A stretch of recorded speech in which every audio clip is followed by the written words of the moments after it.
ಶಾಸ್ತ್ರಿ ಅಂತ. ನನಗೆ TMC ಕರ್ಕೊಂಡು ಬಂದಿದ್ದು ಡಾಕ್ಟರ್ ನಿಖಿತಾ ಮೇಡಮು.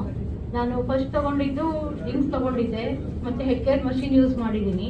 ನನಗೆ ಐದು ಸ್ವಲ್ಪ ಪ್ರಾಬ್ಲಮ್ ಆಗಿತ್ತು, ಸರಿಯಾಗಿ ಒಂದು ಮಸಕ್ ಅನ್ನಿಸ್ತಿತ್ತು, ಅದಕ್ಕೆ ಯೂಸ್ ಮಾಡಿದೆ. ಐಸ್ ಕ್ಲಿಯರ್ ಆಗಿದೆ. ಹೇರ್ ಫಾಲಿಂಗ್ ಇತ್ತು, ಅದು ಕ್ಲಿಯರ್ ಆಗಿದೆ. ಸ್ವಲ್ಪ ಇದಾಗ್ತಾಯಿತ್ತು, ಥ್ರೋಟ್ ಇನ್ಫೆಕ್ಷನ್ ಟೈಪ್ ಇತ್ತು, ಅದು ಕ್ಲಿಯರ್ ಆಗಿದೆ. ಇವಾಗ ನನಗೆಲ್ಲ ಚೆನ್ನಾಗಿದೆ, ಏನು ಪ್ರಾಬ್ಲಮ್ ಇಲ್ಲ. ಆಮೇಲೆ ನಾನು ಕೆಲವೊಬ್ಬರಿಗೆ ನಮ್ದು ಪೇಸ್ಟ್ ಕೊಟ್ಟಿದ್ದೆ, TMCದ್ದು ಪೇಸ್ಟ್ ಕೊಟ್ಟಾಗ ಅವರು ಒಂದು ದಿನಕ್ಕೆ ಒಂದು 15-20 ಗುಟ್ಕಾ ತಿನ್ನೋರು ಇವಾಗ 2-3 ತಿಂತಾ ಇದ್ದಾರೆ. ಎಲ್ಲ ಬಿಟ್ಟಿದ್ದಾರೆ, ಟೋಟಲಿ ಕಡಿಮೆ ಆಗಿದೆ. ಆಮೇಲೆ ನಮ್ದು ಇಂಟಿಮೇಟ್ ವಾಶ್ ಕೊಟ್ಟಿದ್ದೆ ಲೇಡೀಸ್ಗೆ, ಅವರು ಹೇಳ್ತಾ ಇದ್ದಾರೆ ರಿಸಲ್ಟ್ ಭಾಳ ಚೆನ್ನಾಗಿದೆ. ಡಾಕ್ಟರ್ ಕಡೆಗೆ ಹೋಗಿ ತೋರಿಸ್ಕೊಂಡು ಬಂದ್ವಿ, MD ಡಾಕ್ಟರ್ ಮಾಡ್ಲಾರ ಕೆಲಸನ ನಿಮ್ಮ ಪ್ರಾಡಕ್ಟ್ ಮಾಡಿದೆ ಅಂತ ಹೇಳ್ತಾ ಇದ್ದಾರೆ. ಅದು ಚೆನ್ನಾಗಿದೆ, ಎಲ್ಲ ಚೆನ್ನಾಗೇ ಬಂದಿದೆ. ನನಗೆ ತುಂಬಾ ನಾಲೆಜು ಮತ್ತೆ ಮೀಟಿಂಗ್ ಎಲ್ಲ ಅಟೆಂಡ್ ಮಾಡ್ತಾ ಇದ್ದೆ. ರವಿ ಸರ್ ತುಂಬಾ ಚೆನ್ನಾಗಿ ಹೇಳ್ಕೊಟ್ರೆ, ಎಲ್ಲಾನು ಯಾವ್ದನ್ನ ಹೆಂಗ್ ಮಾಡ್ಬೇಕು ಏನ್ ಮಾಡ್ಬೇಕು ಅಂತಾನು ಹೇಳ್ಕೊಟ್ರು.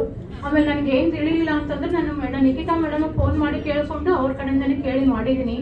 ಎಲ್ಲರಿಗೂ ಕೊಟ್ಟಿದ್ದೀನಿ, ಚೆನ್ನಾಗಿ ಬಂದಿದೆ. ಸೋಪು ಪೇಸ್ಟು ಎಲ್ಲಾನು ಚೆನ್ನಾಗಿ ಬಂದಿದ್ದಾವು. ಎಲ್ಲರೂ ಹೇಳ್ತಾ ಇದಾರೆ ಬೆಸ್ಟ್ ರಿಸಲ್ಟ್ ಅಂತ ಹೇಳಿ. ನನ್ನ ಈ ವೇದಿಕೆ ಕರ್ಕೊಂಡು ಬಂದಿದ್ದು ಡಾಕ್ಟರ್ ನಿಖಿತಾ ಮೇಡಮ್, ಅವರಿಗೆ ಥ್ಯಾಂಕ್ಸ್ ಹೇಳ್ತೀನಿ. ನಾಲೆಜ್ ಕೊಟ್ಟಿದ್ದು ರವಿ ಸರ್, ಅವ್ರಿಗೂ ಥ್ಯಾಂಕ್ಸ್ ಹೇಳ್ತೀನಿ. ಎಲ್ಲ